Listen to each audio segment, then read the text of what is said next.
Todo comienza en una idea que se traduce en un sueño aspiracional que nos motiva, inspira y alienta a crecer cada vez más en todos los aspectos.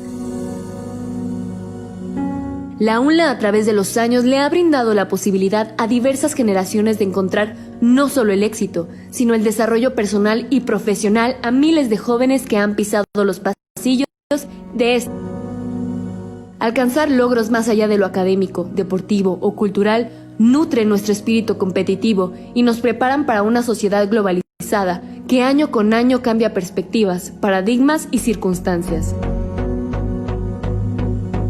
Con la pasión de ser potro, nos enrolamos y enfundamos la casaca de la agilidad, inteligencia, valentía, porque somos líderes en constante movimiento, transformando nuestros entornos, siempre enfocando nuestra energía en ser mejores. Trazamos objetivos concretos que nos permitan aprender de experiencias, trascender para superar nuestras propias expectativas y llevarnos al límite. En la Universidad Latina de América, te ayudaremos a cumplir tus metas con integridad y compromiso, aterrizado a lo largo de 28 años de existencia. Tú, y solamente tú, podrás proyectar tus ideas con nosotros y ser parte de la gran comunidad UNLA.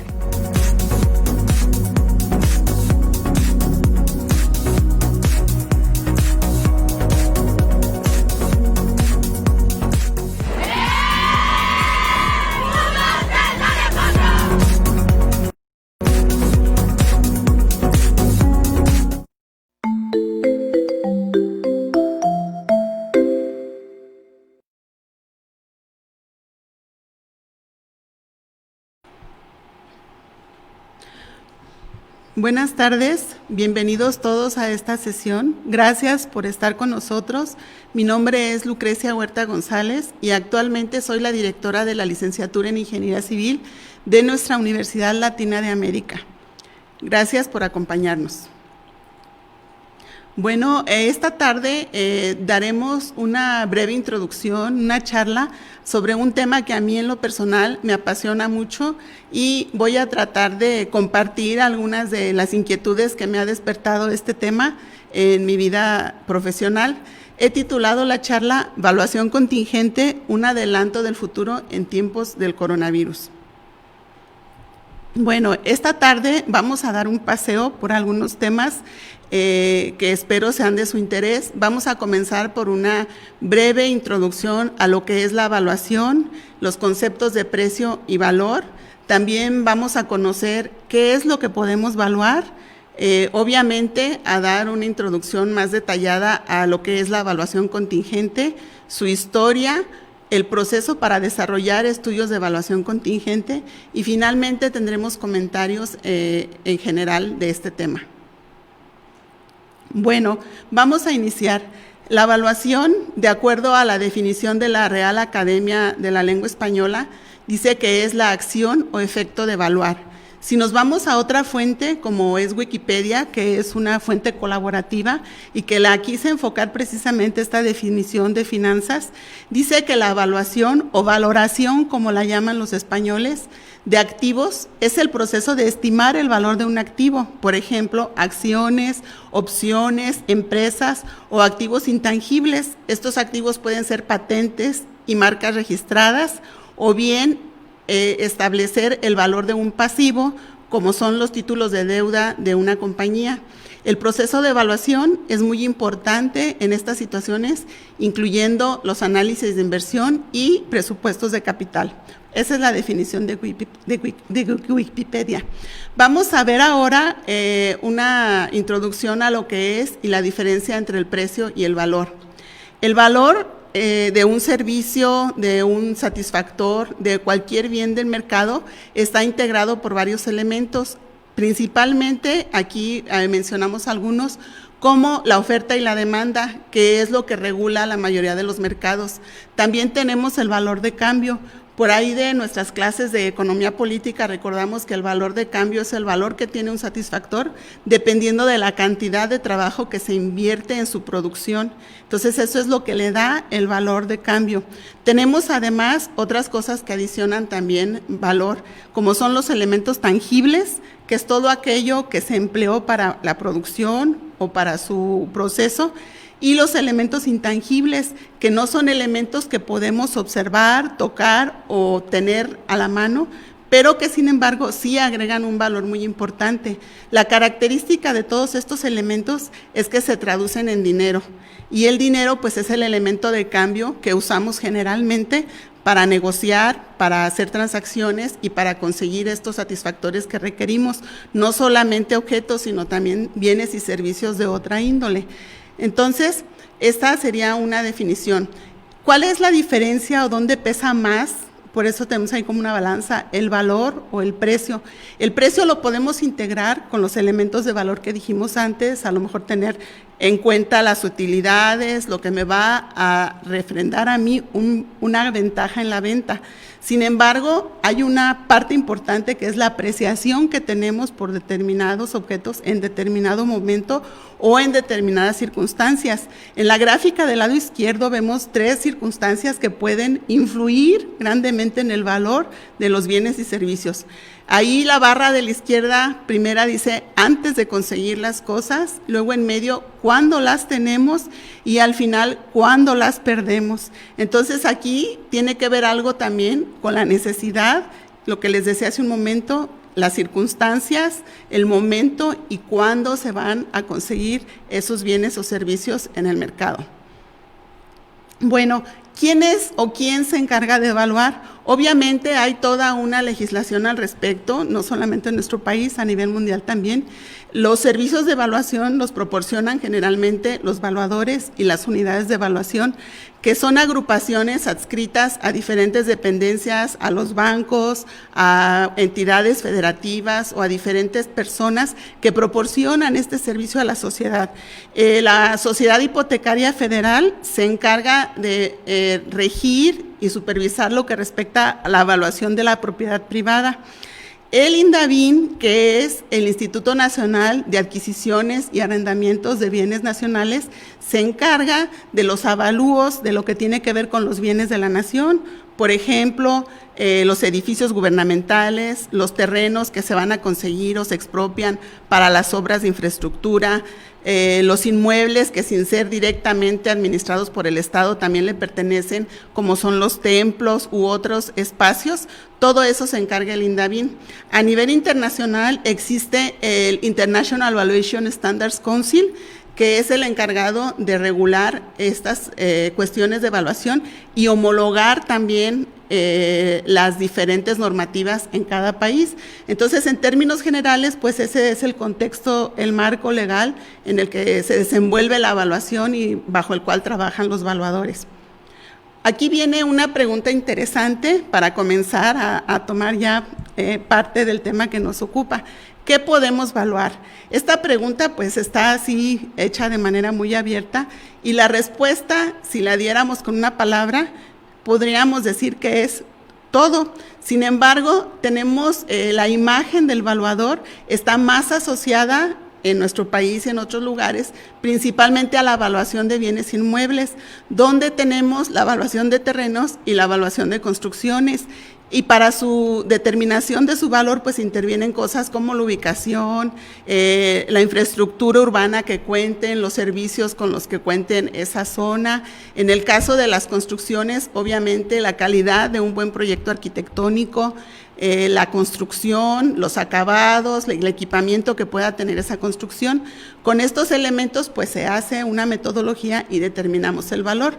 Y si yo les pregunto si conocen algún evaluador, pues van a decir que sí, porque me evaluaron una casa, porque hicieron el avalúo del terreno, porque el Infonavit me solicitó un avalúo para poder autorizar mi crédito. Pero en realidad yo les decía, pues podemos evaluar todo. ¿Por qué? Pues porque existen los mecanismos y las metodologías para hacerlo. Entonces, en este collage fue lo que quise expresar, que todo lo que tenemos, todo lo que nos rodea, todo es factible de ser evaluado. Vamos a ver algunas ramas, las que yo consideré son las principales ramas de la evaluación y que se aplican en nuestro país. Decíamos la evaluación de inmuebles, donde vamos a determinar el valor de terreno y el valor de las construcciones para poder tener el conjunto de lo que cuesta o lo que vale el inmueble que estemos evaluando. Pero tenemos también la evaluación de la maquinaria y equipo. que es otra rama muy interesante de la evaluación, porque nos permite tener conocimiento del estado en el que está el equipo, si conviene hacer una reparación o si nos conviene hacer una actualización, cómo vamos manejando la cuestión de la amortización de nuestra compra, cómo vamos a manejar la producción, dependiendo del avalúo de nuestro equipo, qué tanto conviene producir o no producir ese mismo equipo. En el caso de una empresa, y les voy a hablar, por ejemplo, una empresa constructora, porque ahí está una retroexcavadora, en qué estado está mi equipo, si lo quiero vender, cuánto puedo obtener de esa venta, y una serie de consideraciones que tiene que ver con la maquinaria y el equipo. También tenemos otra área de la evaluación, que es la evaluación de negocios en marcha. Esta evaluación nos permite conocer el valor de una empresa mediante sus estados financieros y su posición en el mercado del área donde se desenvuelva. En esta evaluación se toman en cuenta todos los elementos que integran la empresa, todos los activos que tiene la empresa. Ya mencionábamos los activos que son tangibles, terrenos, mobiliario, maquinaria, todo el equipamiento, pero también es muy importante al momento de evaluar una empresa, los intangibles que tenga la empresa. En la introducción veíamos 2 intangibles, por ejemplo, que eran patentes o marcas registradas y que agregan un valor muy importante al precio que podamos fijar para una empresa. Tenemos otra área que en el caso aquí de los que vivimos en Morelia resulta sumamente interesante, y es la evaluación de inmuebles catalogados, donde tiene mucho que ver la antigüedad del inmueble y el estado de conservación. Cómo se ha manejado, cómo se ha cuidado ese inmueble es lo que nos va a permitir que tenga mayor o menor valor. Y aquí entran en juego muchas cosas. Puede ser cómo se manejó una remodelación o cómo se manejó una ampliación que se haya hecho. Si se buscó que los elementos se conservaran originales, estoy agregando valor a ese inmueble. Si tuve que sustituir algunos elementos porque ya no hay en la actualidad de los mismos de cuando se construyó, pues todo eso le va demeritando, pero la idea es que los edificios traten de conservar su estado original, y aquí tenemos muchos ejemplos de edificios del siglo XVII, del siglo XVIII, que si los vemos pues están bastante bien conservados. Ahí la cuestión es revisar qué tanto se han modificado a través de estos siglos. Otra área de la evaluación es la evaluación de joyas y obras de arte, donde lo que se determina es, en primer lugar, la autenticidad de la obra, para poder saber el autor cómo se está conservando esa obra, si es original, si no es una réplica, y los elementos de diseño o la conservación en la que esté, porque puede haber obras sumamente valiosas, pero que están conservadas de manera muy pobre, entonces eso demerita también el valor. Una rama más de la evaluación es la evaluación de inmuebles agropecuarios, donde pues tenemos que evaluar el terreno y la producción que este terreno tiene.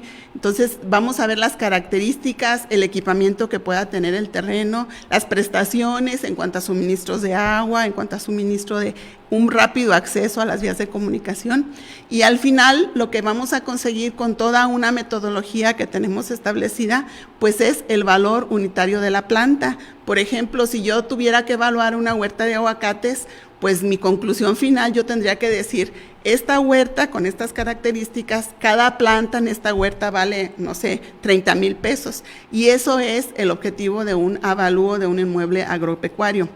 También tenemos, que es lo que nos ocupa en este caso, la evaluación ambiental, y que es sumamente interesante y se ha derivado un poco hacia el área de la evaluación contingente, donde vamos a tener y vamos a escuchar a lo largo de esta charla 2 opciones: la disposición a recibir un bien y la disposición a pagar por un bien, entendiéndose bienes ambientales. Y otra parte importante de la evaluación, que aparte tiene muchísimo que ver con cuestiones de derecho, es la evaluación de intangibles, porque aquí mencionábamos ya el valor de una marca, porque a veces consumimos más Coca que Pepsi, o por qué tenemos más preferencias hacia un lado, pues porque la marca nos inclina a hacer eso, ¿verdad? Y tenemos esta palabra que es el goodwill, que es buscar el buen nombre y conservar eso porque es el prestigio que te da tu marca. Una compañera en una charla decía que la mejor marca, tu mejor marca eres tú y es lo que tenemos que cuidar. Entonces tenemos casos donde personas que tienen un buen nombre por una mala jugada o por un error, pues han perdido contratos millonarios. Yo recuerdo el caso, por ejemplo, del golfista Tiger Woods, que era súper estrella del golf, el mejor golfista que ha habido en el mundo, y por un problema ahí de una infidelidad y su esposa se vino todo abajo y le quitaron todos los contratos que tenía, entonces prácticamente pues quedó en la ruina. Si lo vemos más recientemente y algo que ha sido tendencia en estos últimos días, la muchacha Bárbara del Regil, por un comentario racista que hubo ahí en su presentación, ya le quitaron contratos, gimnasios que le estaban patrocinando, porque eso afecta lo que mencionamos, el goodwill, el prestigio que yo tengo con mi nombre, con mi marca. Entonces, así como este intangible, hay muchos intangibles que son importantes conocer y que también se les puede dar un valor. Y así como un cierre, les quiero hablar de la evaluación multivariable. La evaluación multivariable es un método estadístico aplicado a cualquier tipo de evaluación. Entonces, lo que necesitamos es tener un banco de datos robusto que nos proporcione información real y fidedigna del grupo de comparables que vamos a evaluar para poder definir mejor el valor de nuestro sujeto. Entonces, en esta evaluación, pues se identifican las características y lo metemos ahí a una matriz, ya sea de un programa de estadística o bien en Excel, y obtenemos una correlación que nos va a dar la tendencia de nuestra base de datos para poder definir de manera más exacta el valor de nuestro sujeto. Porque muchas veces, o muchas partes de la metodología que tenemos los evaluadores implican muchas cuestiones que son criterio personal, y la evaluación multivariable pues es una evaluación más matemática que puede implicar de manera global todas las características, las metemos en un programita y obtenemos el valor de lo que queramos evaluar. Bueno, pero acuérdense que ahorita venimos aquí por otra cosa, y eso es muy importante. Si se fijan, todos los áreas que mencioné de la evaluación y la introducción que dijimos al primero es que al final de cuentas el valor lo vamos a traducir en dinero, y lo que interesa en un mercado pues es ese valor de cambio, qué tanto o qué menos cuesta determinado servicio o determinado producto.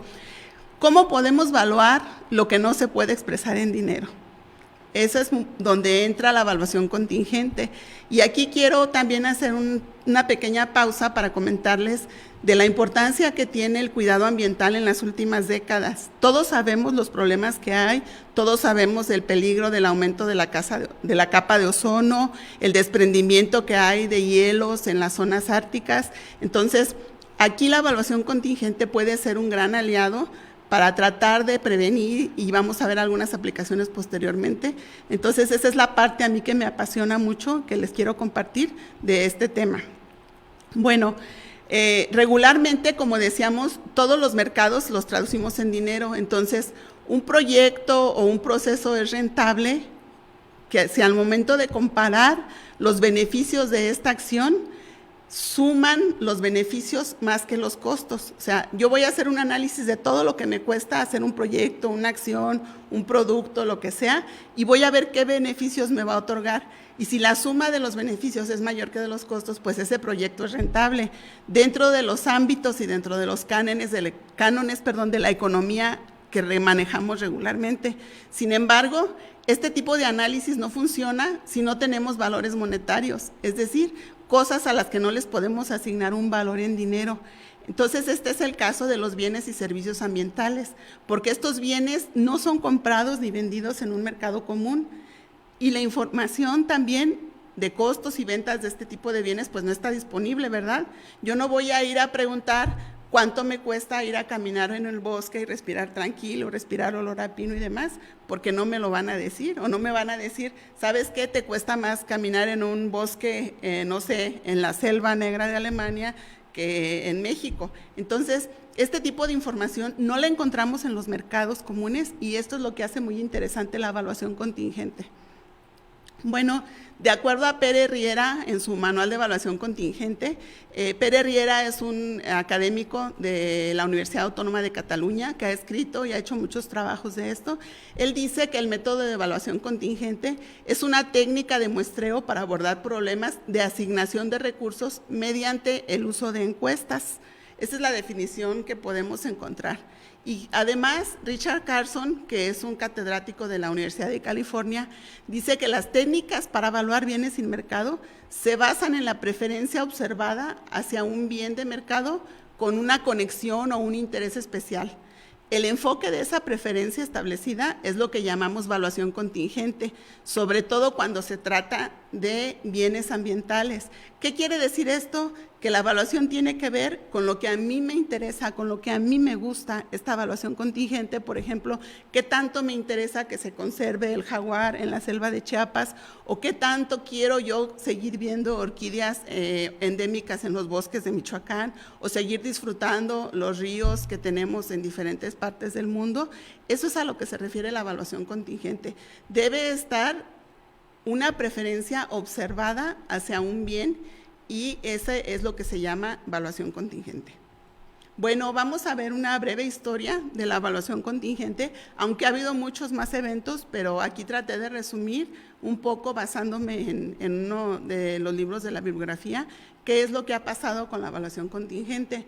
En 1947, este señor Sir C. Winthrop menciona que es posible obtener información de preferencias personales a partir de las encuestas apropiadas. Entonces, él comienza a decir que sí es posible hacer una planeación de una acción o de proporcionar un servicio a través de las encuestas. Posteriormente, en Delaware, en 1958, surge el primer estudio profesional de evaluación contingente que hace una consultora. En este estudio, lo que se estaba estudiando o lo que se estaba tratando de determinar era la disposición a pagar para el ingreso a los parques nacionales de la zona.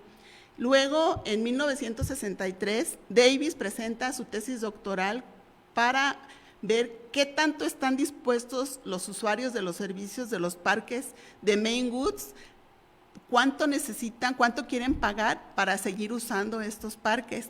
Y aquí viene algo interesante, porque estos parques eran usados principalmente por cazadores. Entonces, ante una posible restricción surge este estudio y Davis hace su análisis ya usando un método de evaluación contingente. Pero creo que lo que marca un hito en la historia de la evaluación contingente, sin lugar a dudas, es el desastre del derrame del Exxon Valdez, que sucedió en el Golfo de Alaska en 1989. El Exxon Valdez era un barco que llevaba muchísimo petróleo, lo vamos a detallar un poquito más adelante, sufre un accidente y se derrama frente al pueblo de Valdez. Entonces, esta fue una catástrofe a nivel mundial, muy mencionada, por todas las consecuencias que tuvo el derrame de ese petróleo. A raíz del derrame del Exxon Valdez, se crea un panel especial para determinar cómo pueden solventarse, cómo se puede indemnizar, cómo pueden resarcirse los daños que creó el derrame del Exxon Valdez. Y entonces, en 1993, la National Oceanic and Atmospheric Administration de Estados Unidos forma este panel de expertos que está liderado por Kenneth Arrow y Robert Slow, que eran premios Nobel de Economía, y se trata de llegar a una conclusión de qué tan válido es, qué tanto se pueden aterrizar los estudios de evaluación contingente para poder decir cuánto es lo que, en este caso del Exxon Valdez, cuánto es lo que se debe pagar por los daños ambientales que se hicieron. El panel cierra con un informe donde la NOAA considera que el adecuado uso de un método de evaluación contingente se puede llevar a cabo y es totalmente confiable. Posteriormente, en los años 60 y 70, hay otras aplicaciones que van viendo más bien cuidar los sesgos que puede haber con estos estudios, porque al final de cuentas son encuestas, entonces pueden irse hacia un lado y tener sesgos. Entonces, en esta época lo que se cuidó fue eso, y se hizo popular el método de valoración, que era el abierto, una pregunta que quedaba en forma abierta, y lo vamos a ver un poquito más adelante. En los años 80 se populariza mucho la evaluación contingente en Estados Unidos y comienza a surgir un poco en Europa. Hay estudios que se hicieron en esta época, por ejemplo, un estudio del propio Richard Carson del condado de Boulder, en Colorado, Estados Unidos, donde la población se oponía al establecimiento de un parque con las características que el condado quería. Y un estudio de evaluación contingente hizo que se enfocara un poco más hacia las preferencias de los pobladores de Boulder. Y Boulder tiene unos paisajes preciosos, todos los alrededores son unas imágenes muy bonitas. Si ustedes buscan por ahí Boulder County, Colorado, van a ver que es divino los paisajes que tienen, y era lo que ellos querían proteger, su entorno, que no se dañara. Posteriormente, pues hubo otro apoyo también para la evaluación contingente, que es la tecnología. En los años 90 y en los 2000 hemos tenido más acceso a la tecnología, hay más software disponible, y como al final de cuentas es una cuestión también de estadística, pues tenemos acceso a soluciones también más buenas. Les decía del caso del Exxon Valdez, que se derramaron 41 millones de litros de petróleo en el Golfo de Alaska, y posteriormente se armó el panel de la NOAA. Entonces aquí parte de las conclusiones es de que tiene que ver mucho el uso directo y el uso pasivo de los bienes. Y ahí fue cuando se comenzó a hablar del uso pasivo. ¿Hasta qué punto voy a tener vínculos físicos y biológicos? ¿O puedo no tener ningún vínculo físico ni biológico, pero me importa ese hecho o ese acontecimiento? Entonces, este derrame, que fue en 1989, desarrolló una evaluación contingente en toda el área de la zona del Golfo de Alaska y más allá. Y una de las conclusiones también que decían es que los hogares fuera de Alaska, su comportamiento ante las encuestas y ante las entrevistas estaba muy influenciado por la cobertura del derrame. Entonces aquí entra en juego otro factor, que son los medios de comunicación.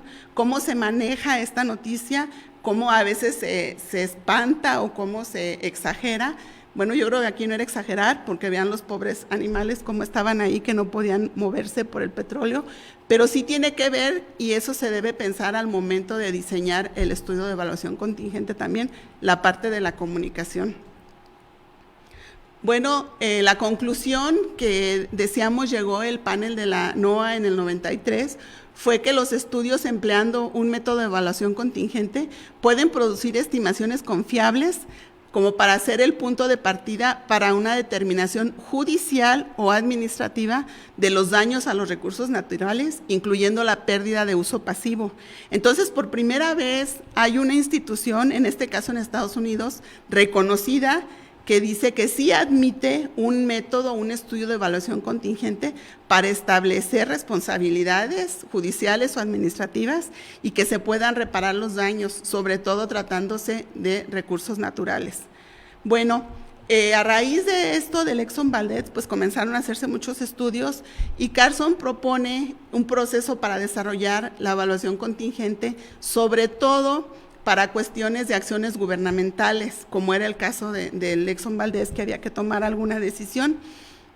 Los escenarios deben estar bien establecidos para poder iniciar el estudio. O sea, ¿qué acción va a tomar el gobierno respecto al uso de algún bien ambiental? Y el segundo paso es que los participantes deben establecer sus preferencias. ¿Cómo los van a establecer? Con la información que se les proporcione. Y ahí era donde decíamos que tienen influencia los medios de comunicación, que si no es un vínculo físico muy cercano, y si yo estoy hablando de un uso pasivo, que yo no estoy cerca, por ejemplo, de los deshielos en los árticos, yo no estoy cerca de un bosque en Alemania o de una selva en Vietnam, pero eso puede a la larga afectarme, y yo puedo decir que yo tengo un uso pasivo de esas zonas o de esas circunstancias. Y hay dos opciones siempre en esto de la evaluación: conservar el status quo, o sea, las cosas como están, o bien establecer una nueva política que tendrá un costo. Y esto nos lleva a dos opciones, que es la dicotomía de la evaluación contingente: la disposición a pagar, o la deseabilidad o la disposición a ser compensado. Por ejemplo, si yo tengo mis planes, ya que me jubile, me compré un terrenito en la playa porque me fascinan los amaneceres, los atardeceres a la orilla del mar, puse mi empeño, voy a tener ahí mi casa de retiro, de repente viene un cambio en un gobierno y me dicen que cambió el uso del suelo y me van a plantar un edificio de 10 niveles frente a mi terreno ideal, ya no voy a ver los atardeceres, ya no voy a ver la playita de mi sueño. Entonces ahí viene la pregunta, ¿qué tanto estoy dispuesta a pagar porque no construyan ese edificio frente a mi terreno que me va a evitar ver mis amaneceres? O la otra parte, ¿qué tanto estoy dispuesta a recibir porque sí se construye ese edificio? Bueno, el enfoque de Carlson era para acciones gubernamentales. Pérez Riera menciona 4 puntos importantes como una metodología para hacer un estudio de evaluación contingente. Entonces, se los voy a resumir porque en realidad pues es más completo y más complejo todo esto. En primer lugar, es establecer el desarrollo del estudio, y esto significa fijar un modelo conceptual y las normas para ver ese mercado estructura y el desarrollo del mercado. ¿Por qué? Porque decíamos que los bienes ambientales o el objeto de la evaluación contingente no tienen un mercado. Entonces no tenemos datos de pesos y centavos, de cuánto cuesta, cuánto se vende. Tenemos que simular ese mercado, y la manera de simularlo pues es creando el estudio y haciendo la encuesta para que el usuario tenga esa necesidad de determinar qué tanto puede dar o qué tanto puede recibir por un beneficio ambiental. El segundo punto es la estructura y el desarrollo. Aquí tenemos que informar a los participantes en qué consiste, sensibilizarlos. Afortunadamente ahorita pues tenemos muchísimos elementos de comunicación, mucha tecnología, las redes sociales, todo eso puede influir en lo que hagamos, y obviamente el instrumento que es una encuesta, que al final de cuentas se diseña la encuesta con una serie de actores en equipos interdisciplinarios donde intervienen psicólogos, sociólogos, los especialistas del tema, obviamente gente que sabe estadística, y se llegan a establecer el formato de las preguntas, que al final de cuentas decíamos es lo que pesa. ¿Qué tanto estoy dispuesto a pagar o qué tanto estoy dispuesto a ser compensado? Y se pueden hacer de forma abierta o cerrada. ¿Qué quiere decir? Yo vuelvo al ejemplo que decíamos de los departamentos y mi terreno de la playa. ¿Cuánto estoy dispuesta a pagar porque no lo pongan? ¿O cuánto estoy dispuesta a recibir? Esa es una pregunta abierta, pero también se puede hacer cerrada. ¿Recibirías 50,000 pesos porque no te pongan ese terreno? ¿O pagarías 50,000 pesos, por ejemplo, porque no te pongan ese edificio? Esa es la parte que se tiene que diseñar desde el instrumento, y ahí es donde intervienen muchos especialistas. Posteriormente, el manejo de los datos, cómo se va a difundir, cómo va a ser el formato de preguntas. En esta parte de la estructura y el manejo de los datos, anteriormente había muchos problemas, y uno de los detractores de los métodos de aplicar un método de evaluación contingente era el costo, porque hacer encuestas personales sale muy caro.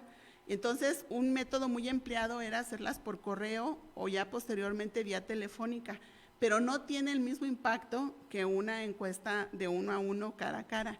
Y ahora, gracias a la tecnología, pues se ha abaratado mucho. Entonces, esta parte que encarecía mucho la aplicación del método, pero es la sustancia, las encuestas, pues también tenemos más accesibilidad para solucionarlo. Finalmente, es el análisis de toda la información que se recabó y la presentación de los informes, que obviamente se basa y viene acompañada de un riguroso análisis estadístico. Okay.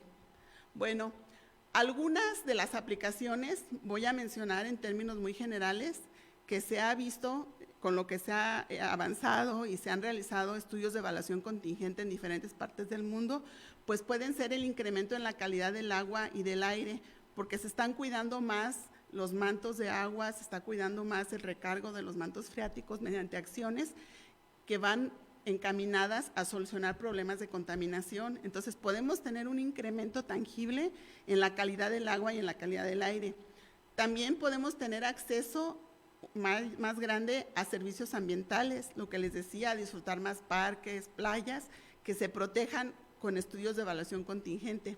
Mejoras en la educación pública, en la educación ambiental, mediante el apoyo de estudios de evaluación contingente. Reducción de riesgos ambientales.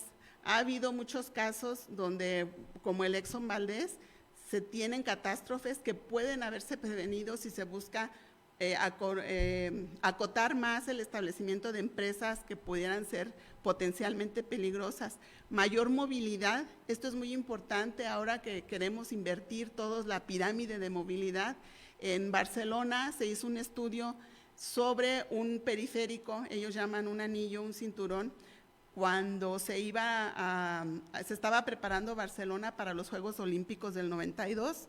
Entonces, este estudio lo que implicaba era cierto gasto para los habitantes y obviamente se apoyó en un método de evaluación contingente que se había hecho un intento en 1968 y quedó ahí el proyecto para este nuevo libramiento de Barcelona. Sin embargo, no funcionó y en 1988 el gobierno de Barcelona toma otra vez cartas en el asunto y encarga este estudio nuevamente, donde a pesar de que salía muy caro y las personas que participaron en el estudio y demás se les explicó bien, los resultados fueron de que sí estaban dispuestos a pagar porque se construyera este nuevo libramiento en Barcelona, que obviamente desfogaba el centro y daba mayor movilidad a toda la zona donde impactaba la construcción del libramiento.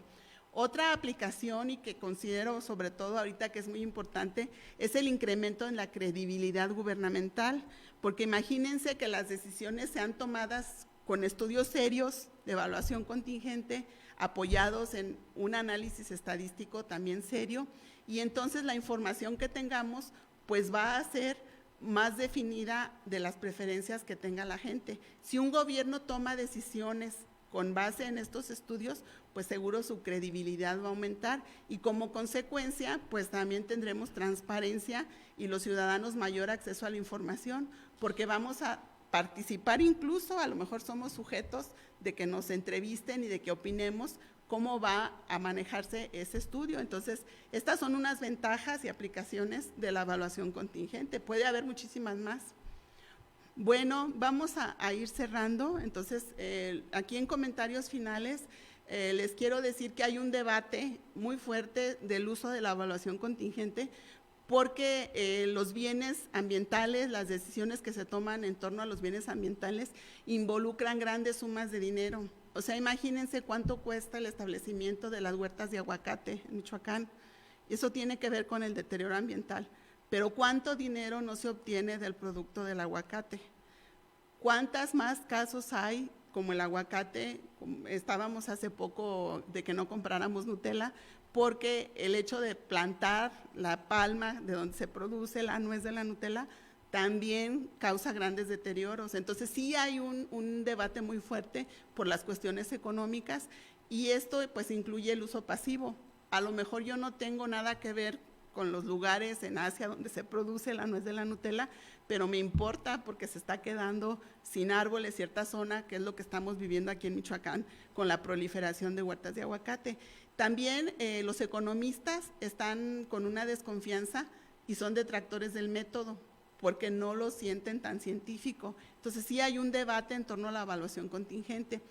Fuera del ámbito académico incluso se ha tomado o se han ridiculizado estos estudios, pero en el contexto académico y cada vez va permeando más esto, la seriedad y la validez de estudios de evaluación contingente y se han visto también resultados tangibles sobre esto. La opinión sobre si ha mejorado o no, pues está bien fundamentada y cada vez se va entendiendo más los usos de los métodos de evaluación contingente.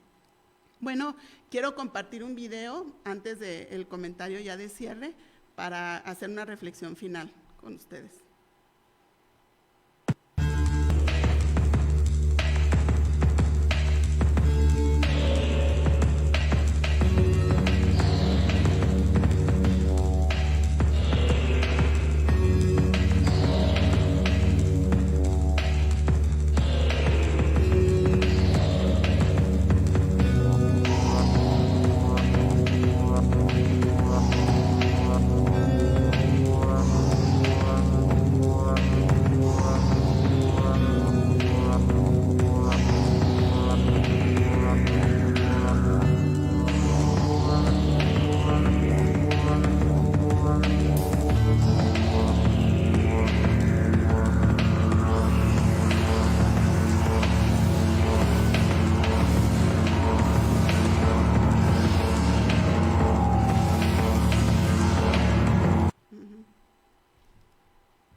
Bueno, pues una vez que vimos este video, la reflexión es de que en esta cuarentena, que ya llevamos 3 meses de cuarentena, hemos observado la depuración de sistemas ecológicos y animales y la invasión de animales salvajes en las calles o en el entorno donde regularmente estamos. Esto nos hace reflexionar el impacto negativo que causa nuestra presencia. Entonces, ¿qué tanto tenemos derecho a eso, verdad? Los animales están recuperando su hábitat, hay lugares que se están autodepurando, los ríos los vemos más limpios, y aquí la reflexión final que quiero dejar en su mente es qué tanto cooperamos o no a preservar nuestro medio ambiente y en un futuro no tengamos que considerar cuánto nos puede costar presenciar un amanecer, o peor aún, cuánto podemos recibir por no tener un río o un bosque. Bueno, esa es todo. Tengo algunas preguntas que me hacen llegar aquí mis compañeros y dice, ¿se han hecho evaluaciones contingentes, puntuales y objetivas en torno a proyectos del Tren Maya del gobierno federal? No tengo información, pero yo lo dudo mucho, dado el tiempo en el que salió el proyecto del Tren Maya. El Tren Maya requiere, incluso ya aceptaron los personajes que están participando en esto, que ni siquiera hay un estudio de impacto ambiental, pues no creo que haya un método, un estudio de evaluación contingente detrás. Entonces no, yo no creo que haya, porque esto lleva tiempo, no es nada más hacer sobre el papel, involucra muchas cosas, involucra mucho tiempo. Hay que hacer, antes de lanzar el estudio y la encuesta, hay que hacer focus groups, de ver cómo se maneja la encuesta, hacer ajustes y todo. No creo que en el tiempo en el que se gestó y se empezó a ejecutar este proyecto del Tren Maya, se haya hecho ningún estudio de evaluación contingente adecuado. Bueno, creo que ya no hay más preguntas. Les agradezco mucho su atención. Yo quedo a sus órdenes aquí en la Universidad Latina y los invito a que el jueves se conecten nuevamente y participen con nosotros. Estará mi compañera Maribel Ortega, directora de la licenciatura en Ciencias de la Comunicación, quien nos va a compartir una entrevista especial con el doctor Alejandro García, quien es presidente, y el doctor Manuel Ortiz, vicepresidente del CONEIC. Entonces, acompáñenos, por favor. Yo nuevamente agradezco su presencia y me reitero a sus órdenes. Muchas gracias.